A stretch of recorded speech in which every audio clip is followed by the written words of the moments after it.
we're hearing, oh, well, it's all about the antibodies, right? You got to get the antibodies. The vaccine, you know, they're saying, well, the Moderna vaccine had created more antibodies than the illness itself. And then we're, you know, hearing, well, maybe the antibodies don't actually work. The antibody test can give you a false report. COVID-19 immunity, CDC warns, don't trust the antibodies. WHO says jury is still very much out on whether coronavirus antibodies provide immunity. And this has been the big argument, confusing all of us, right? But what if it has nothing to do with antibodies? What about that? You would almost think that that's a crazy thought. Like, is there something in our immune system outside of antibodies? There actually is. There's been articles coming out over the last week or so talking about T cells, the presence of SARS-CoV-2 reactive T cells in COVID-19 patients and healthy donors. Multiple articles. T cells may help COVID-19 patients and people never exposed to the virus. We're seeing that people are able to fight off the virus that never even saw it before. Now, this may play into asymptomatic carriers, but what we know is essentially what they've always known, that T cells are a massive part of your immunity, and it's something that we never, ever hear about. I want to bring out a very good friend of ours, Dr. James Neuenschwander, to discuss T cells. This is something that is really starting. I think it's about to light up, right? Of course, we're hearing it here on the high wire for the first time, but I guarantee you over the next couple of weeks, there's going to be a growing discussion about T cells because there's a lot of studies now showing that antibody production may not be the most effective part of your immunity to COVID-19 or even other illnesses. But for those of us that don't even get this, what is a T cell?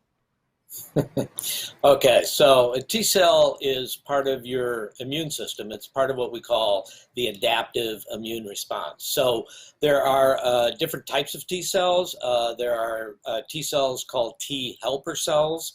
The function of these is to help the B cells make antibodies.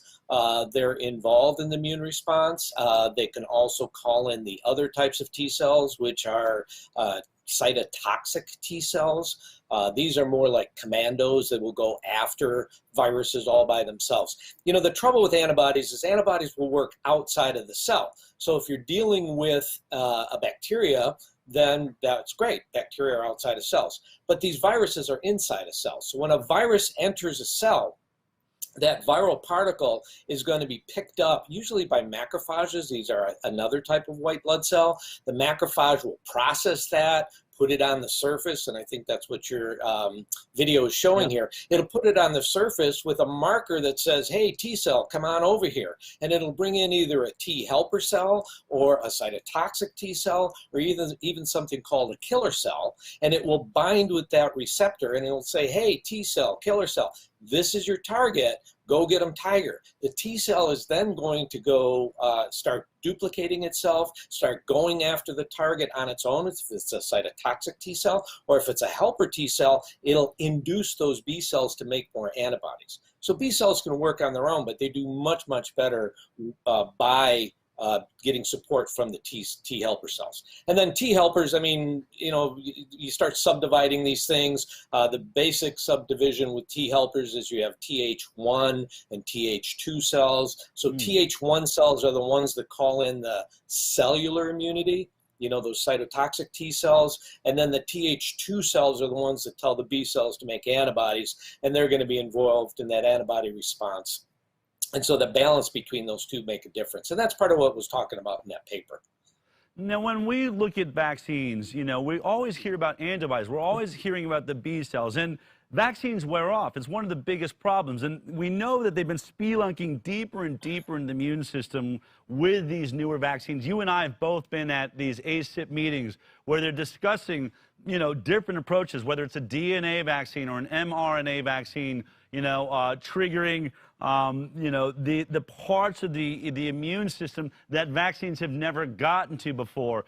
Now, this becomes problematic, though, doesn't it, when a lot of our testing is antibody related.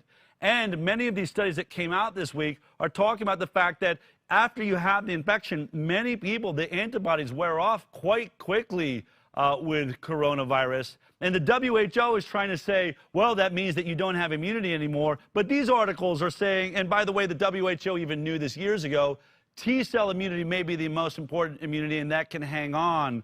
So where are we at? Because it just seems like we're like in this old school world where we're discussing everything based on antibodies, but the real truth is that T-cells are proven to be the more important discussion. I don't hear any T-cell tests going around the country. You know, how many people have, you know, the T-cells needed to fight this off? So is this, you know, how does this weigh into why are the antibody tests maybe not accurate as to whether or not you have immunity? And this question really, I think probably the biggest one is they're trying to say there's the potential you may not have immunity after being infected. What about these T cells tells us that that may or may not be true? Okay, so this gets a little bit complicated, and again, the immune response, it's a beautiful thing, it's very complex. We're talking about one little piece of it, and when you're talking about antibodies, you're just talking about some random piece of it. And like I said, antibodies are not as important for viruses because the viruses are inside the cell. The antibody can prevent the virus from getting to the cell, but once it's in the cell, the antibody's not going to work.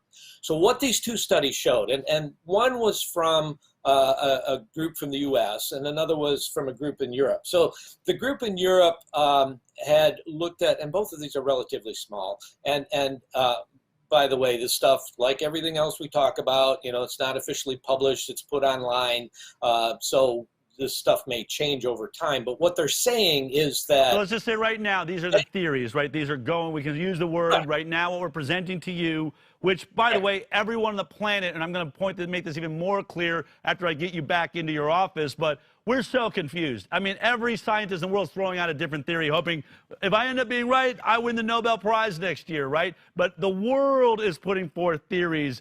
So let's discuss the theory of T cells right now. Yeah.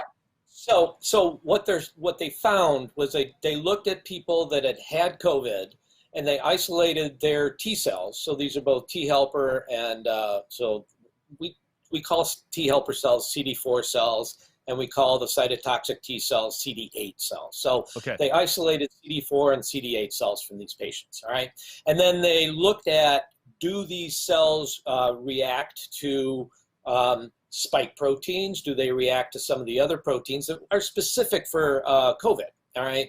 So what they found was the people that actually had the disease in the U.S. study, and it was around 20 people, 100% of them had reactive helper T cells to the spike protein and the other three proteins they looked at.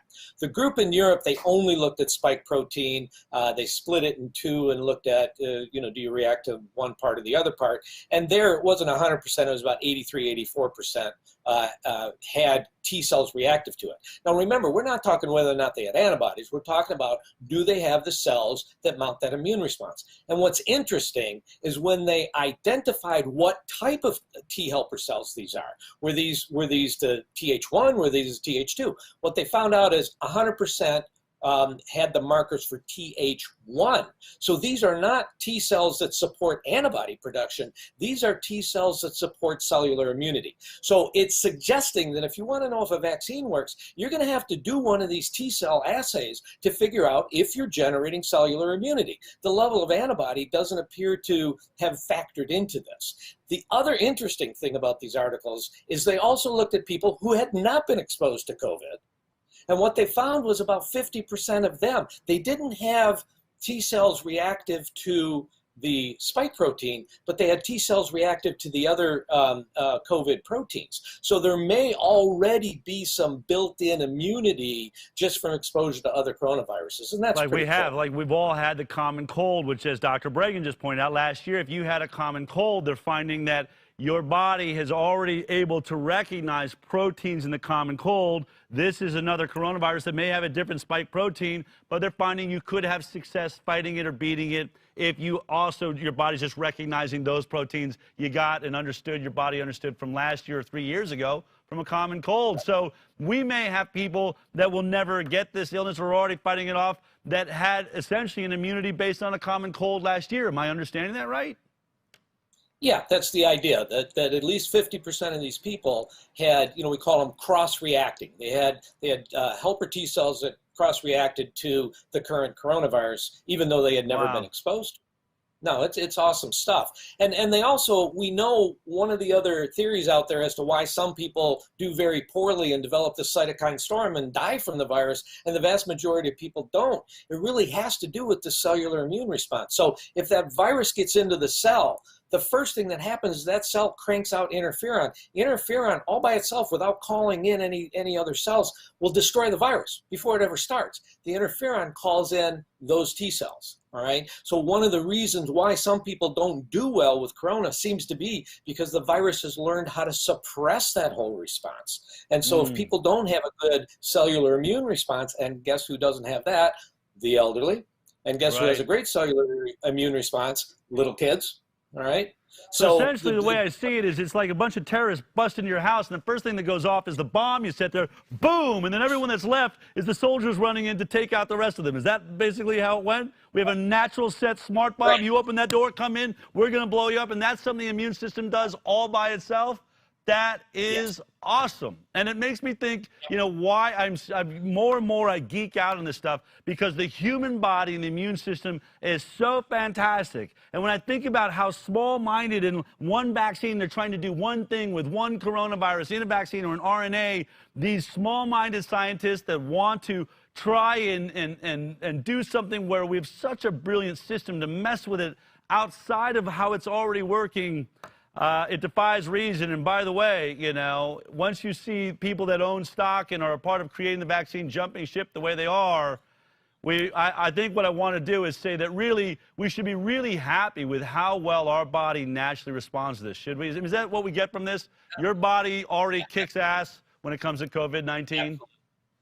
Absolutely. I mean, it's what Zach Bush was talking about a few weeks ago on your show. I mean, it is so true. We've had millions of years to evolve with these things. Our bodies know what to do. Give our body the nutrition, give it the ammunition it needs to do its job, and it will do its job. And you know, we don't need to cower in our basements. We can sit here and do stuff to support ourselves. You know, like your previous speaker was saying, get some good nutrition, get out, get some fresh air, get some sunshine. You're going to do okay with this.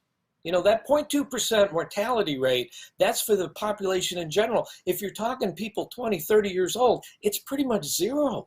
Yeah. I mean, not that 0.26 is much above that, but it's zero. 0.2 is technically below, you know, it's zero. It's 0.2, but you're right, 0.00. We get to stack a bunch of zeros on the other side of that decimal point. Dr. New, I know you got to get back to your patients. I want to thank you for taking the time. Actually, it was very helpful. I mean, that is the first time I think I really have, you know, understood T cells. If you like that clip, then be sure to check out our live broadcast of The High Wire every Thursday morning at 11 a.m. Pacific Time.